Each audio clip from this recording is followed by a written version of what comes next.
Hey, so I was thinking about some things today. I noticed how passionate most auditors in America are, and not just auditors, the people who've been through these trials and tribulations with law enforcement, like myself. I had a guy the other day trying to fight me on there with words, of course, not a fight on, YouTube fighters, those trolls, they was, trying to degrade one of the auditors and trying to talk, well, what did he do to you with the law? Well, guess what? I do have a story, but my story ain't going to share with everybody because it's not meant to share with everybody.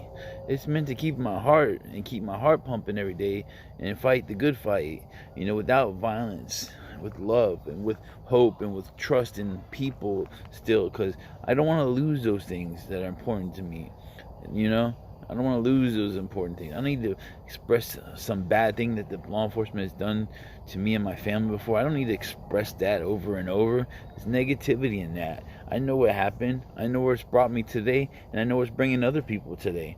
But I was thinking about how we talk about the forefathers and the Constitution, the Bill of Rights, and the things that motivate these guys to write these things. And I was thinking, well, before that, forget the Constitution. If we didn't have the Constitution, the Bill of Rights, good people before that knew that there was a better way, because we are, however we think we were created, I don't care what people's opinions are, we were created somehow by something or some being or something that happened. Whatever your feelings are about these things, it's great. It's not what I'm talking about. What I'm talking about is we were created. Life was given to us, and we produce life too. And it's amazing though that our natural, some people call it God-given rights, well, our natural being rights, spiritual being as an entity, ourself, not even when we group up as entities, but just as ourself. I'm sure inside people, they burn a certain righteousness to do right by others and yourself, and have, just like the golden rule says, do unto others as you would have them. I remember that rule in elementary school on the walls everywhere. I remember that rule because that was something passionate about, people who wanted to do right. And there's always been evil or bad or whatever you want to call it, or stupidness or ignorance or whatever you want to call the other stuff. It's always been around. It's always existed. Can't help it. It's part of what we do. You know what I mean? But when you look back and think about before the Constitution, people had this desire to want good for others and for themselves, and to be respected, and to respect, and to have compassion and want compassion, and to feel kindness and want kindness. And even if those people made mistakes, they wanted forgiveness so they could forgive others, because it was natural. The problem with this world is we forget those common basics that started all that stuff. It burned those people that wrote the Constitution, that fueled them to write these things down on paper and have it established to make a government and a community to become what should be important. Imagine, it must have been so awesome to feel those things before they were written down, and then seeing them written down. The power behind it. I get goosebumps right now just talking about it. And then I was thinking too about something. My son just walked out. So I was thinking about that, and I was thinking, and maybe I don't have the words put on, twisted up like a preacher would preach to you something great message, but there was these thoughts in my head, and they don't always come out in words, how they feel inside me sometimes, because it's made for me to feel, obviously. But and I was thinking these blue line gang members, and that's what I call them, because they have this flag. These colors, like, it's a gang representation of people, a group of people, an organization. It's a gang. They're a gang. And it's sad because maybe 5%, 8% of those people are, that are in law enforcement and the judicial system and the government system and all this are good people. But those other 90-some percent, and I'm not saying all the 9% are horribly bad people, but it dwindles down is what I'm saying.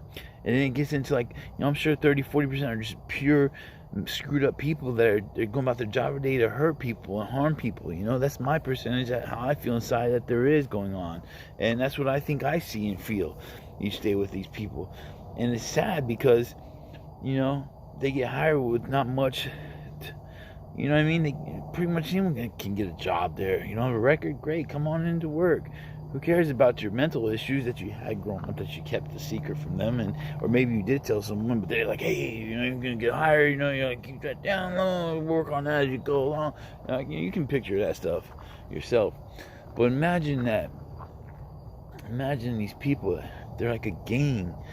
They rob from you. They take from you and your family. They take you from you and your family sometimes for like victimless stuff. It's crazy, and they take away your rights, man. When you get arrested or something, get evicted, take away your rights as a person. Now that should have never. I don't care. That's what drives me mad about the system. No man should have his rights taken away as a person. Like going back to what I was saying, as an individual, we're all equal, even if we're not equally smart, not equally intelligent, not equally dumb, whatever you want to call it. But we're all human beings, and we were created. Some people have handicaps and stuff. Like my cousin had a handicap. He was like literally handicapped. You know what I mean? And and just make him unequal to me? No, I seen him as my equal, as a young man. He was younger than me. As a man, as a boy or whatever, he was my equal. Because for life, respect to life, equal. I mean, because he had life, I have life. What we choose to do in our lives, that's a different story from that position. But if you're going and you start thinking about these people, they're pulling you over, citing you for the most ridiculous stuff, and it's just, I can go on about that, but let's not even get in that dish and eat from that bowl right now. And let's stick to the facts. I believe that this community of people who are trying to do the same thing, we're all different in our own ways too now. Some of us act a little different and do different tactics and do different ways and have different feelings about certain things. But it's okay because we're all trying to go the same route. We need to start coming together and holding maybe a convention once a year where people they have knife convention for people who make knives. They have gun convention for people who like guns. They have Star Wars conventions, Trekkies, that do their thing. I'm just saying there's all types of accommodations for people that have minds that think alike. Maybe we should start investing into things like that. Having maybe state-led groups, and then maybe every so often where we all get together, man, and at least try to understand each other, and help each other, inspire each other, and forget each other's faults. And then also you have to where you could build something out of that. Right now, us being separate, because there's this guy I watched before, Ian McGuire in Hate the State, and he's an awesome guy in Florida. And I think it's Port Charlotte, and he was doing a lot. He never was rude. He's I like the way he handled himself when he was doing his auditing.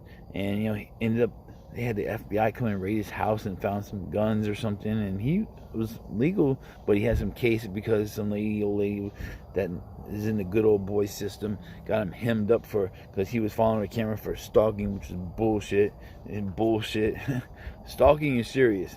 Following some old lady with a camera and her following you while you're filming is bullshit, not stalking. But again, good old boy system in Florida at work, hemming them up, gave them the right to come. Well, I don't know, it gave them the right personally, but they felt it gave them the right to bring the FBI in and go to his house and raid his house and got him more charges. And the poor guy, I was there, I'm like, what happened to him? I felt bad. And I look and he's gone, and they got him in jail, hemmed up, man. He's going away. And he didn't do nothing wrong for all that, personally. I don't feel so, but we need to start caring for each other and being there for each other more, and then that's where the change is going to come. If people start seeing the gathering and the grouping and the compassion that we can show each other, that's going to spread the message that needs to be heard by all, regardless if they want to believe it or not. They will hear it. And with that, I was thinking of how they had their little thin blue. Like, we should start a logo, like a black dot, like a big black ball, and a little blue dot in the middle representing like us. Like, we're surrounding you with peace, love, and joy, and we're in the message of truth. And here, you're in the middle now. What are you going to do? Are you going to do something? Are you going to change? Or are you going to stay in the middle? Because that's who you are to us. And that should be a logo, I say. But hey.